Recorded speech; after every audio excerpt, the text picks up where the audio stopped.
Ay nako, ang sarap talagang uminom ng kape.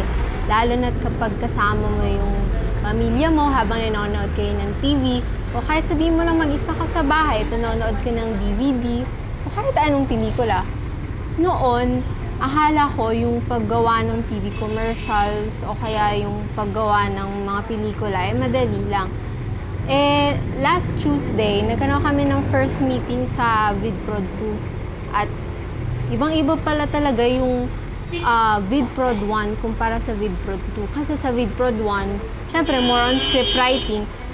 Kumpara naman sa VidProd 2, talagang kinakailangan ng footworks, handworks, at higit sa lahat, kailangan mo matutunan yung tamang paraan ng pagkukuha ng iba't ibang scene sa iba't ibang anggulo. Noon kasi, akala ko kapag basta meron kang camera, basta meron kang mga modelo, basta meron kang mga aktor at isang direktor, madali ka na makakapagawa ng isang napakagandang pelikula. Pero hindi rin pala, kasi marami ka pang mga bagay na dapat matutunan bago gumawa ng isang napakagandang pelikula para sa inyong mga audiences. Tulad na nga laman ng 3 stages na kailangan mong isa-isip bago ka gumawa ng isang maganda at successful na video production. Katulad na rin ng parang kapag mag-shoot ka gamit ang digital camera, kailangan mo muna mag-conceptualize bago ka magpunta sa actual shoot.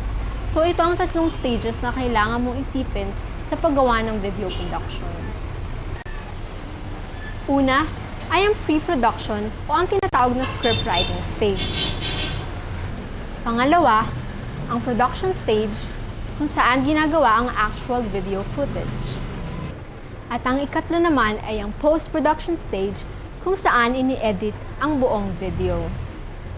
Communication follows a simple diagram.